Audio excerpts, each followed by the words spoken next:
Escola Bíblica Dominical. A nossa missão é discipular. Primeiramente, eu gostaria de agradecer a Deus, ao meu pastor Luiz Cláudio e aos irmãos que me deram o privilégio de presidir a Escola Bíblica Dominical na Igreja do Nazareno Peniel. Temos por obrigação citar que os irmãos e irmãs desta igreja se empenharam a nos ajudar para que os sonhos e projetos fossem realizados. Agradecemos pelo envolvimento dos irmãos na liturgia do culto. Para a glória de Deus, tivemos a chegada de novos professores. Tivemos também aula com professores de outra igreja, a nossa irmã Luciene Rodrigues, da Igreja do Nazareno Betel, que lecionou uma brilhante aula a nossas crianças. No evangelismo da Escola Bíblica Dominical, saímos pelo bairro com a cara pintada e usando roupas muito coloridas, chamando assim a atenção de todos. Confira no vídeo. Estamos aqui no evangelismo, né, pessoal? Como vocês podem ver, está lotado, viu, gente? Não é lotado, é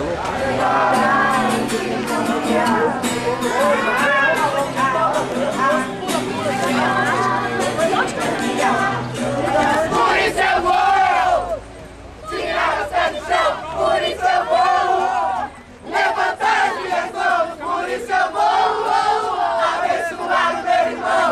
Ninguém vai ficar parado com Jesus no coração.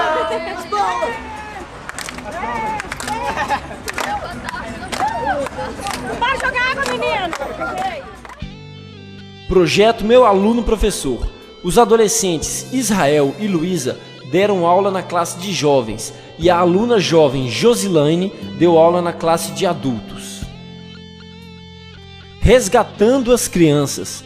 Com boa vontade de algumas pessoas, buscamos no bairro Getsemane, a 7 km da nossa igreja, 15 crianças ao todo.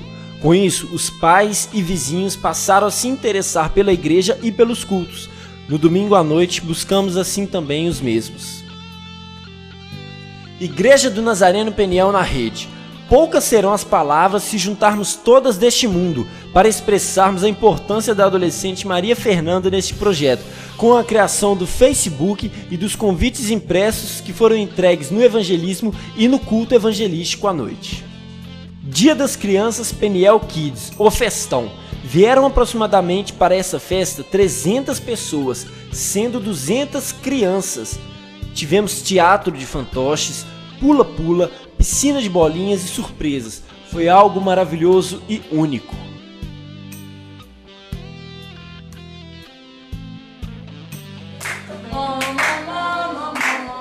Que foi?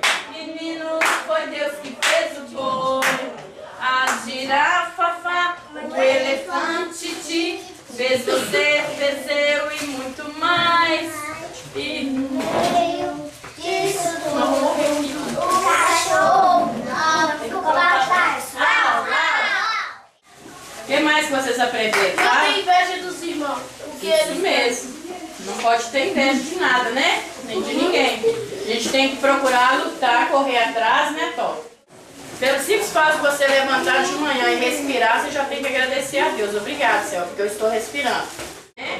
Deus guarda todos nós. Mas quando somos obedientes, nós temos muito mais a bênção do Senhor. Aqui, de onde que vem a desobediência, meu bem? De onde? Quem que é o pai da desobediência e da mentira? O demônio. Ninguém. Um dia meus colegas Desobediência gera desobediência. toda hora elas não machucavam, toda hora eles pulavam, caíam no chão e riam. Pois é, mas o pula-pula, ele tem condições para você fazer isso. Precisamos pedir para ele, convidar ele a vir morar no nosso coração. E foi isso que ele fazia. Falava para a Prina que era necessário convidar o Senhor para entrar no nosso coração e para fazer morada. Na mesma hora, ela falou assim: sim, Prina, Jesus está vivo. Ele me falou para ela que ele estava vivo. Mas ela falou assim: vivo? Ele não morreu? Você acabou de falar que ele morreu. Mas aí ela falou: mas ao terceiro dia ele ressuscitou dentre os mortos e habita nos nossos corações. E aí naquela hora, Prina ficou muito feliz. Ela falou assim, aí ele me falou, olha, ele não habita só no meio das pessoas. Ele escolheu morar no meu e no seu coração. Mas ele é muito educado. Jesus não entra no nosso coração falando assim, ei, gostei de você, vou entrar no seu coração. Ele quer que você permita que ele entre no seu coração. Você precisa permitir que ele entre. Depende de cada um de nós. De confessar com nossos lábios a Ele como Salvador e pedir, faça morada no meu coração e na minha vida. É porque ela encontrou que basta o cabelo dela, que podia dar tudo pra ela, podia dar amor, carinho, que não fazia no tempo que ela vivia, podia só cuidar e fazer para os que Exatamente, ela encontrou Jesus. Por causa que na onde que agora ela viu, ela só tinha felicidade, não tinha. Exatamente, ela vivia naquele. Agora, o Senhor Deus tinha dado para ela uma família com carinho, com amor, com dedicação, não é verdade? Algumas coisas que nos fazem refletir, olha só. Ana, ela poderia falar para o Senhor assim, ela poderia voltar atrás e falar para o Senhor assim, Deus, mas ele é muito pequeno ainda. Quando ele crescer, eu levo ele para a casa do Senhor. Ou ela poderia ter dito assim, Deus, eu ainda não tenho outros filhos, deixa Samuel ficar comigo um pouquinho. Eu só tive ele, né? Você não pode exigir isso de mim e tal. Mas o que ela fez? Ela entregou o filho dela sem se questionar, sem questionar esse tipo de coisa. Outra coisa, ela podia ter falado assim, Senhor, é meu direito, eu sou mãe. E ele abençoava a Eucana e a sua mulher e dizia, o Senhor te dê semente desta mulher, pela petição que fez ao Senhor, e voltavam para o seu lugar. Visitou, pois, o Senhor a Ana, e concebeu, e teve 3 filhos e 2 filhas. E o jovem Samuel crescia diante do Senhor. Olha só, esse lugar aqui, ó, chamava Santo Lugar.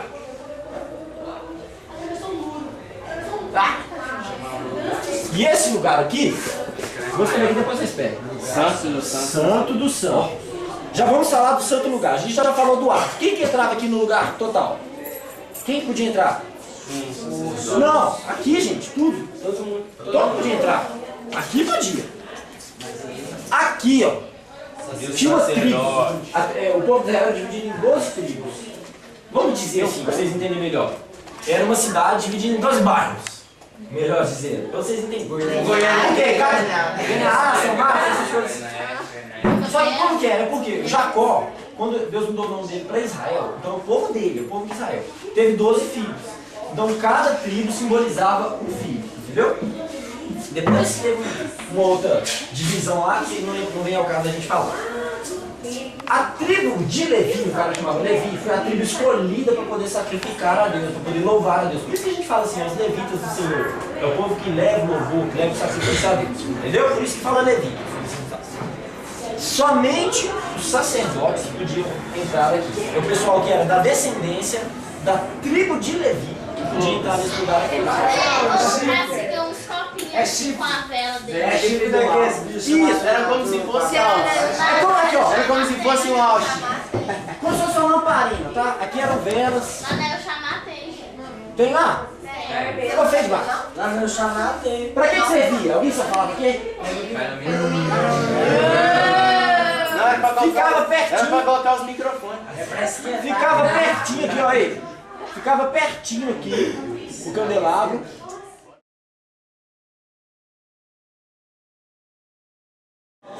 E aqui, gente, vou pedir atenção, cada um preste atenção mesmo, o que cada um vai falar. A gente demonstrou da seguinte forma, nós 4 tivemos a seguinte opinião. Esse celular, vamos colocar se esse celular tivesse vida. Você pode ver o celular, ele existe, o celular existe, todo mundo está vendo, mas ele não funciona, porque ele não tem a bateria. Então, para o celular funcionar, ele precisa da bateria. A gente vai colocar a bateria, agora o celular ele funciona corretamente, se você quiser ligar, se você quiser mandar uma mensagem, o celular funciona. Descarregar. Vamos levar para se descarregar aqui. Não, você descarregar o carregador. Quem é o carregador da vida espiritual? Espírito Santo. Sabe, muitos crentes acham que está dentro da igreja e lá fora tem uma batalhada, acham que está andando com Deus. Não é que vocês viram que é um homem íntimo, andava com Deus. Então a gente hoje em dia, a gente tem que ser assim. Por mais que a dificuldade venha contra a nossa vida, a dificuldade com Deus. Deus nunca falou que foi fácil. Mas não é sempre permanecer na presença do Senhor.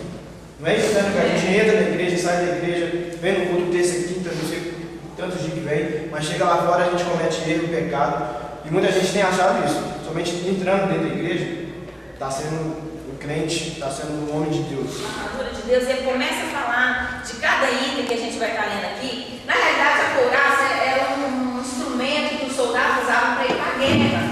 Na realidade, isso aqui era feito normalmente de cobre, entendeu? Já não tem papel muito de cobre. Faz sentido. Papel alumínio.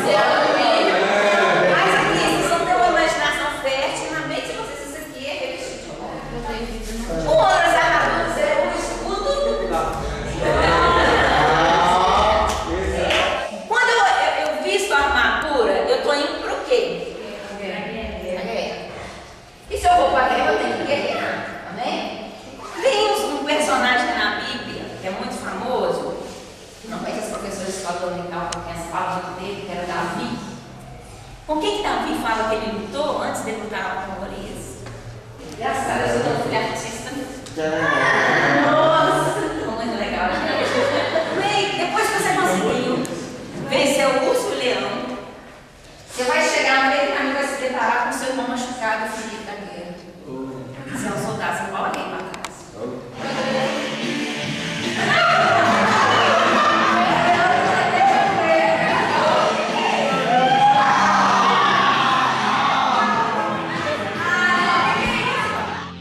Durante uma aula específica desta classe, tivemos um churrasco delicioso servido pelo nosso irmão Bruno. E em outra ocasião, a aula terminou 12h30, com os jovens chorando e abrindo seus corações. Então, essa doença do pecado, ela faz com que a pessoa fique desqualificada, porque o pecado é uma doença. Não é isso, irmão? Agora, Jesus é a cura para esta doença. Amém, irmão? Então Jesus disse assim, olha, eu não vim chamar os justos ao arrependimento, não. Eu vim chamar os injustos mesmo. Eu vim chamar os doentes. Então, a igreja, irmãos, pode ser caracterizada como um hospital espiritual. Amém? Você sabe uma coisa que eu não concordo, irmãos, no hospital, que não bate na minha cabeça? Você chega, por exemplo, no Hospital Belo Horizonte, não sei se no hospital que a irmã trabalha, tem uma placa lá, seja bem-vindo. Eu acho que essa placa não é legal com um hospital, né? Sejam bem-vindos. Quem quer ser bem-vindo no hospital? Estou dizendo que o crente cristão não vai ter uma enfermidade, mas ele passando com Deus é muito melhor, não é? Você sabe disso, você vai no velório de crente que não é cristão, irmão, né? Você vai no velório de ímpio, vou pular na porra, que trem todo, né? Que desespero. Aí você vê lá aquela serenidade, um funeral cristão, você tem certeza, né, que a pessoa andou uma vida em retidão, olha, foi levado, né? O Senhor descansou no Senhor, e eu sei que há algum tempo aqui já está morando na glória. Então, irmãos, a igreja é um agente transformador da sociedade. Irmãos, assim como a lição da semana passada, eu gostaria que ficasse inculcado na sua mente nessa manhã.